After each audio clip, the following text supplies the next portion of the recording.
How do I determine my own risk level? I'm taking over finances for the first time, and I don't know how to figure out my own risk level. Yeah. Okay, so that's an interesting scenario, right? I mean, your maybe your significant other was in charge of the finances, and now you are for some reason, Hmm. medical issue or whatever it might be, and part of the process is working with us, for example. We need to kind of figure out where you're at risk wise, and the reason being is quite simple. Um, if you have a portfolio that exceeds your risk tolerance at some points in the future, the chances are you're going to make a panic decision at what might be a pretty bad time to do that. Much better to have that kind of identified before. So, okay, it got down to this level. I knew it could get there. So that helps, right? And I'm waiting, like I'm supposed to. And so there's a lot of different ways of doing this. One of the things that we use is a concept called Riskalyze.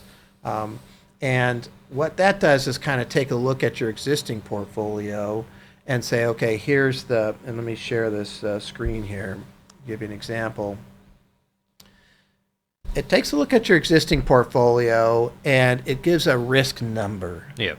So in this case, the risk number is 54.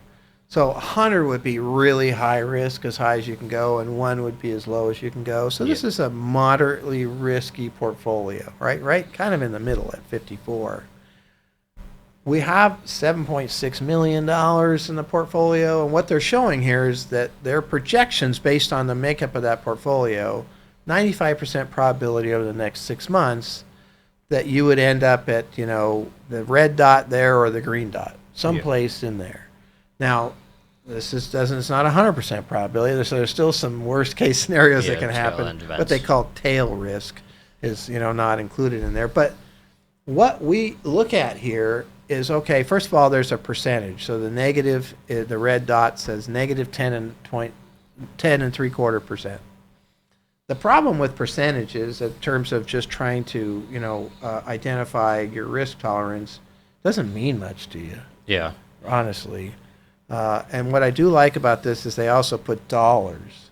So in this case, that'd be $820,000 loss. Yeah, it'd be a totally different thing. Say I lost 10% on a dollar. That'd be a dime. Yeah, I'd be okay with that. yeah, that's right. I could do that.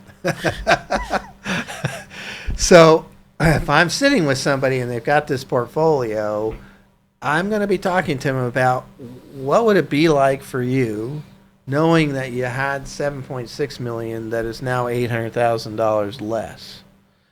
Do you panic? Do you, call up and say, I got to get out, that's way farther than I want to go?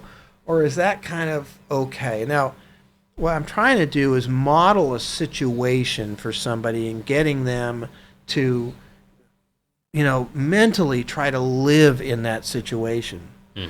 It's not perfect because it's different than actually living in that situation, but it has been useful, and so this is one of the strategies that we would use is just try to take a look at what dollar amount you would lose in that current portfolio and whether that is something that made sense. And actually, we use this Riskalyze portfolio software. It sends out this analysis to all of our clients every quarter. So it shows them. And so long term, as you're going, I think it's really important to be able to see consistently what risk am I taking with my portfolio? What risk am I taking with my portfolio? And decide whether that still works for you at that time, because there is some changes that can happen in your life that might change your risk tolerance. Yeah, and it's going to take a downturn or two to really dial it in. Yep. Having things in theory, not you don't feel it till it actually really happens. Yeah. Yeah, and this particular question was, I'm taking over an existing situation. And so let's just assume it's a significant other that I'm taking that over for some reason. There's a chance maybe that this person lived with that portfolio, at least indirectly, for some period of time. Because Hmm. one of my favorite strategies is to start with what somebody already has. When they come in to see us, what do they already have? Because they've been living with that already, and maybe they've already been through some downturns and kind of, and they've held in there. So that tells me a lot. If it's 60% stock or 80 or 20 or whatever it is, I can learn a lot from what's already there.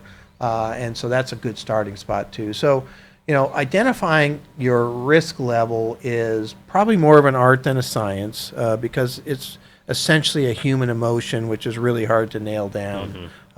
But there are strategies to get started, and then maintaining that strategy going forward has been really useful to us.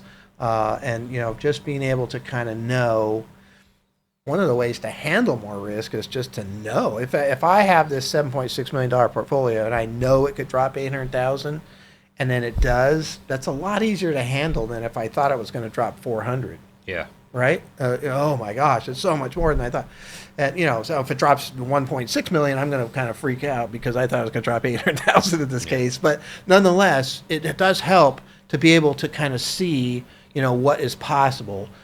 You better be comfortable with that, or you can, you want to make an adjustment. Oh, 800 is too much. Let's get it down to 400. Okay, here's a portfolio that at least statistically has a chance of hitting that 400. And there's no guarantees on anything as far as that goes, so you have to be careful there. But nonetheless, that's kind of how I would look at it if I was, dealing with that person.